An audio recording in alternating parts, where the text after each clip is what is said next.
السلام علیکم ورحمۃ اللہ وبرکاتہ۔ الحمد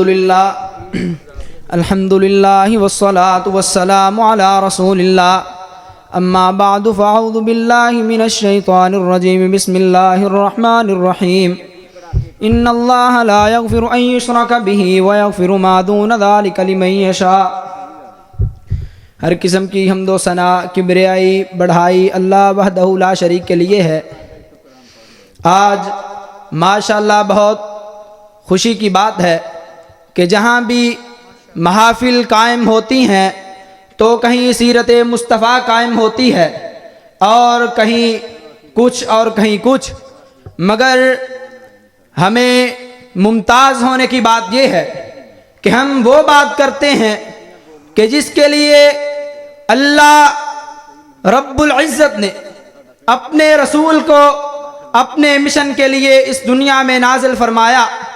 لوگ بات کرتے ہیں کہ میرے آقا علیہ السلام کا کردار بہت خوبصورت تھا، اور آقا علیہ السلام کا چہرہ بہت خوبصورت تھا۔ کہیں سے یہ آواز آتی ہے کہ آقا علیہ السلام کی زلفیں بہت خوبصورت تھیں، اور کوئی یہ آواز سنائی دیتا ہے کہ میرے پیارے پیغمبر کی آنکھیں بہت خوبصورت تھیں۔ اور یارو، بات یہ ہے کہ بات وہ کرو کہ جس نے ابن عبداللہ کو محمد الرسول اللہ بنا دیا تھا، کہ وہ بات کرو۔ کہ یہ بات تو کفار بھی کیا کرتے تھے کہ یہ اللہ کا نبی ہے، یہ بہت سچا ہے، اس جیسا آج تک کائنات میں نہیں آیا۔ مگر وہ بات کرو کہ جو رسول اللہ صلی اللہ علیہ وسلم نے کوہ صفا کی پہاڑی کے اوپر کھڑے ہو کے اعلان کیا تھا، لوگو قولوا لا الہ الا اللہ تفلحون تملک العرب والعجم، لوگو لا الہ الا اللہ کہو اور پوری دنیا کے مالک بن جاؤ گے۔ مگر ساتھ دینے والوں میں غرباء بھی شامل تھے، اور مخالفت کرنے والوں میں اپنے چچا سخے چچا بھی شامل تھے، اس لیے کہ نبی علیہ السلام کی یہ بات ان لوگوں کو گوارا نہیں تھی۔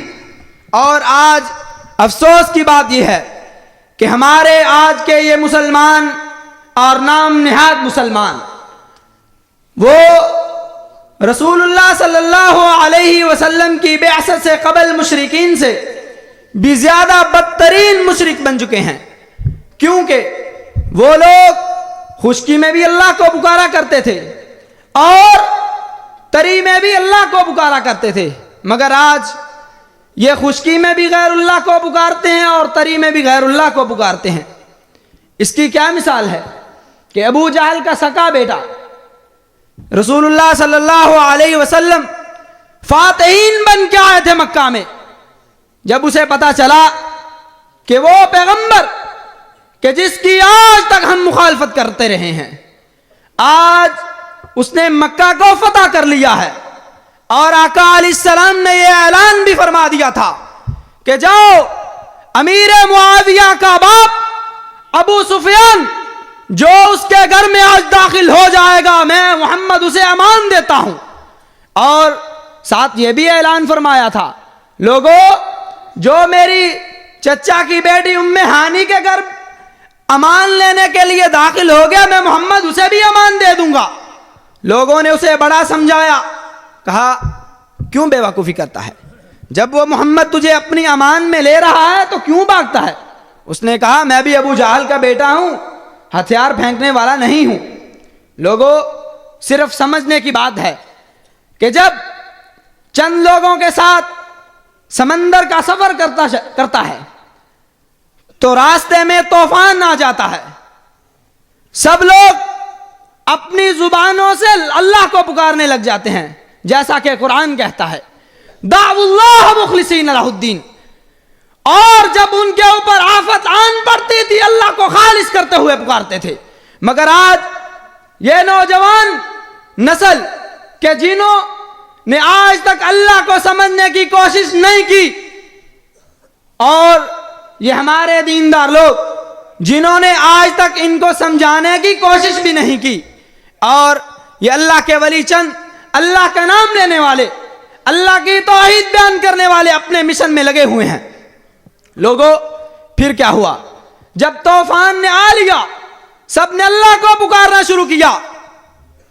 وہ کہتا ہے، اور یارو جندے تو نہ سیسی انہوں پھر پکاری جندے جے۔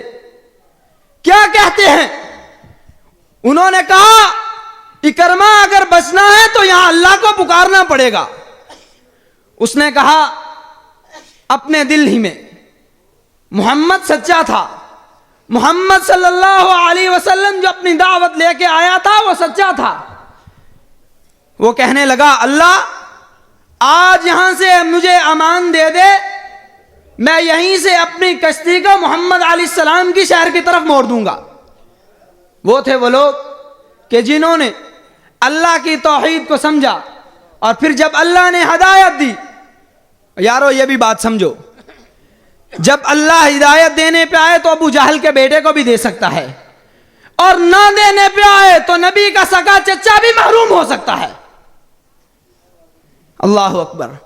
جب طوفان ہٹا تو اس نے سیدھا اپنی کشتی کا رخ مکے کی طرف کیا، آیا آقا علیہ السلام کے پاس آیا، کہنے لگا اے اللہ کے نبی تو سچا تھا، تیرا دین بھی سچا ہے، مگر میرے باپ دادا کا دین جھوٹا تھا۔ اور یہ بھی سمجھنے کی بات ہے، آج ہم کسی سے کہتے ہیں لوگوں ان کو نہ پکارو اللہ کے ساتھ، یہ ولی اللہ ہیں، ان کا احترام ہے، مگر اللہ کی توحید میں ان کا کوئی حق نہیں۔ وہ کہتے ہیں اور نہیں بھائی، جیسا کہ ہم یہ مثال دیتے ہیں کہ جیسا کہ ہم کسی بڑے افسر سے کام نکلوانے کے لیے کسی سے رابطہ کرتے ہیں، ہم بھی کسی سے کام نکلوانے کے لیے ان سے تعلق قائم کرتے ہیں۔ اللہ کا قرآن کہتا ہے ما نعبدهم الا ليقربونا الى اللہ۔ اللہ اکبر۔ لوگوں بس یہ جملہ یاد رکھو، ایک نگاہ پہ ٹھہرا ہے فیصلہ دل کا۔ اپنے دلوں کے دریچوں کو کھولو، تعصبیت کو نکالو، سمجھنے کے لیے اللہ کے دین کے لیے آؤ۔ اللہ تعالیٰ سے دعا ہے ہمیں عمل کرنے کی توفیق عطا فرمائے۔ وما علینا الا البلاغ۔